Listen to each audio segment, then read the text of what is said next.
It is a quiet but heavy evening in Tehran.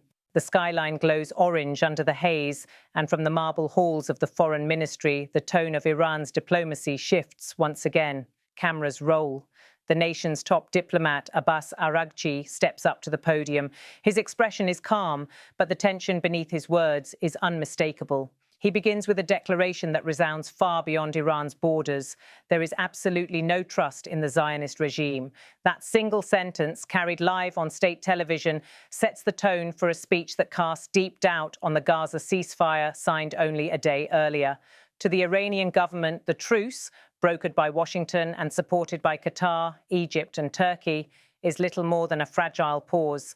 And in Araghchi's words, Israel's record of broken promises makes it one that cannot be trusted. He continues, his tone measured but firm. There have been repeated ceasefires in the past, he says, in various places, especially in Lebanon. The most recent of which was violated by this regime, which continued its crimes. Therefore, it is natural that we have issued the necessary warnings in this regard and will continue to do so.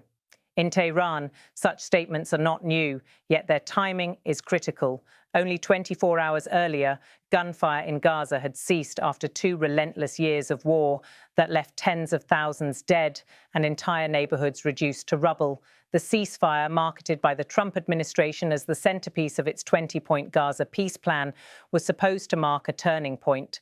But in the eyes of Iran's leadership, it was just another stage-managed show designed to serve Israel's interests. Across Iran's state-controlled media, the speech dominates coverage.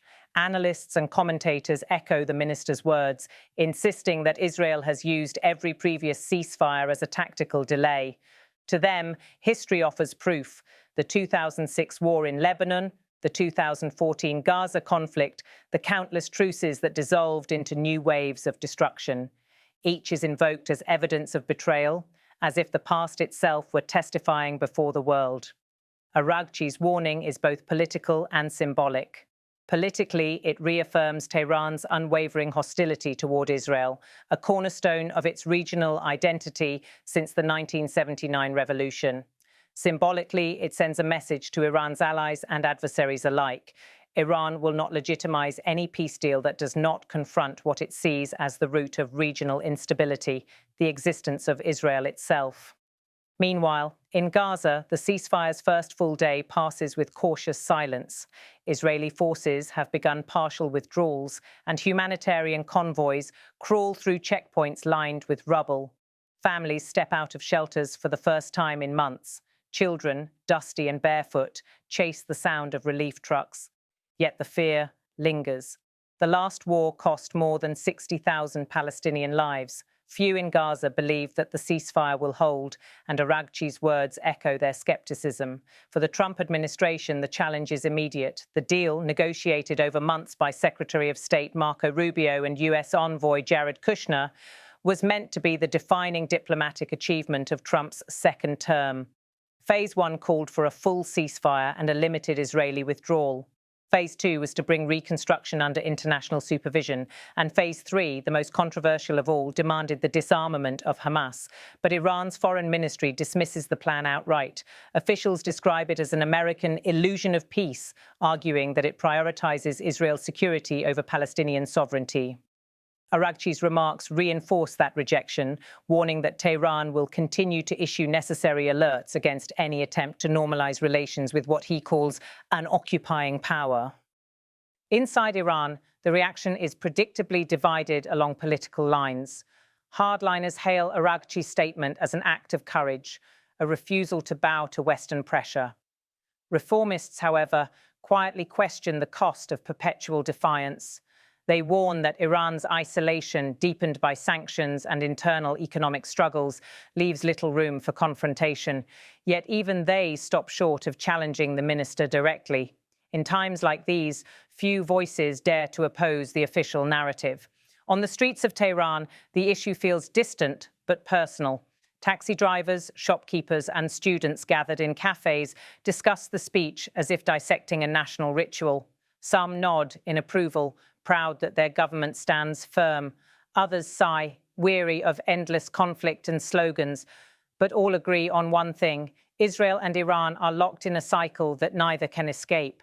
In diplomatic circles across the region, Araghchi's comments raise eyebrows. In Doha, Qatari mediators worry that Tehran's words could embolden Hamas factions that remain skeptical of the truce.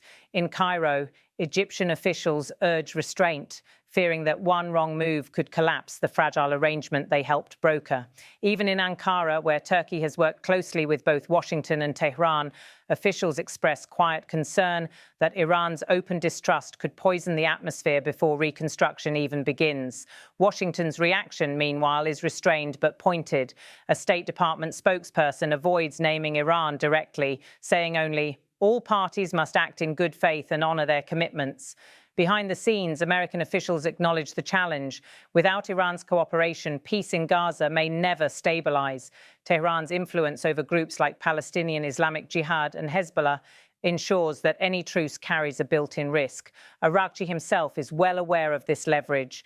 As one of Iran's most seasoned diplomats, he has played roles in both confrontation and negotiation. From the nuclear talks that produced the 2015 JCPOA to today's volatile ceasefire debate, his message has remained consistent. Iran does not trust the West, and it certainly does not trust Israel. His brief televised address continues that tradition, reminding viewers at home and abroad that Tehran's skepticism is ideological, not tactical. Yet beneath the fiery rhetoric lies a subtler calculus. Iran's leadership knows that open confrontation with the United States or Israel carries immense risks. By voicing opposition through words rather than direct action, Tehran preserves its position as the moral voice of resistance without inviting immediate retaliation. For Araghchi, the speech serves as both a warning and a shield, a statement of defiance crafted to resonate across the region without crossing the line into open provocation. At the same time, the ceasefire itself teeters on the edge. Reports of sporadic gunfire and limited drone activity have already emerged from northern Gaza. Israel accuses Hamas of violating the terms. Hamas counters that Israeli surveillance flights never stopped. Each side points fingers, and every minor incident threatens to ignite another round of fighting.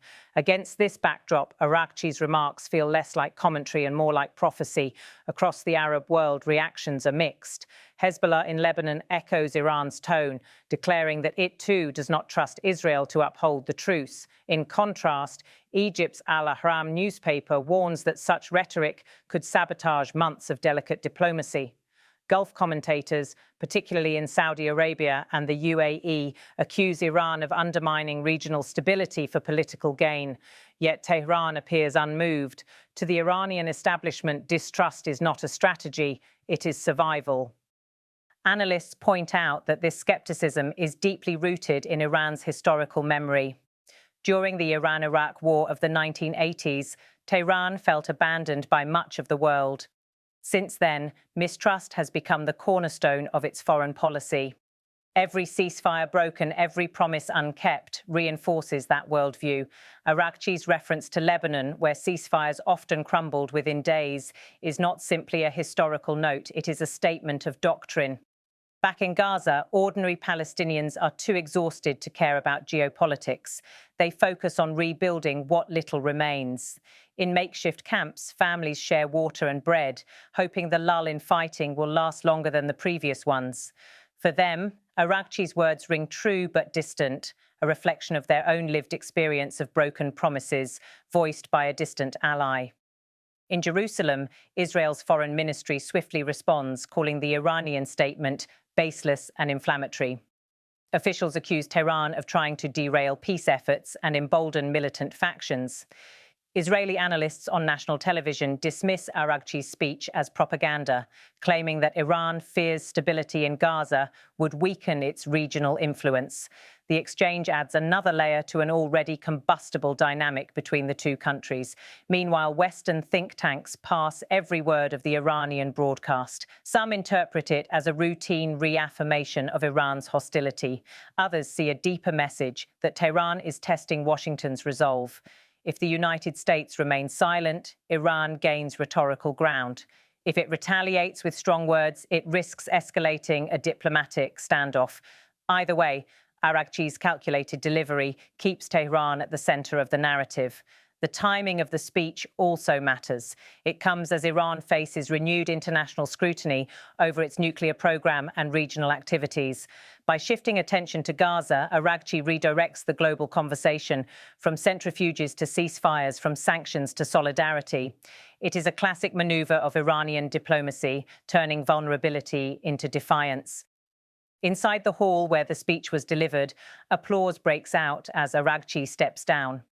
State television cuts to patriotic music, followed by commentary praising his steadfast defense of truth. For viewers in Tehran, it is another chapter in a long story of resistance. For audiences abroad, it is a reminder that even in moments of supposed peace, the region's rivalries remain as fierce as ever. In the broader picture, Iran's distrust of Israel has consequences far beyond Gaza. It influences negotiations in Lebanon, shapes Tehran's support for Syria's government, and defines its maritime posturing in the Persian Gulf. Each statement, each warning, fits into a larger pattern, a constant tug-of-war between diplomacy and defiance. Analyst Reza Pahlavan of Tehran University summarizes it best. When Iran says it does not trust Israel, he explains, it is speaking to three audiences: the West, its regional allies, and its own people. It tells the West that Iran will not yield. It reassures its allies that resistance remains alive, and it reminds Iranians that their government stands firm in a hostile world. As night falls over Tehran, those words hang in the air. Outside, the city's traffic hums beneath the glow of neon billboards, and the call to prayer drifts across the rooftops. In Gaza, thousands of kilometers away, the same darkness blankets a wounded land where families pray that the silence will last. But no one, not in Tehran, not in Jerusalem, not in Washington, believes that the peace is permanent. For every ceasefire in the Middle East, there is a countdown already ticking.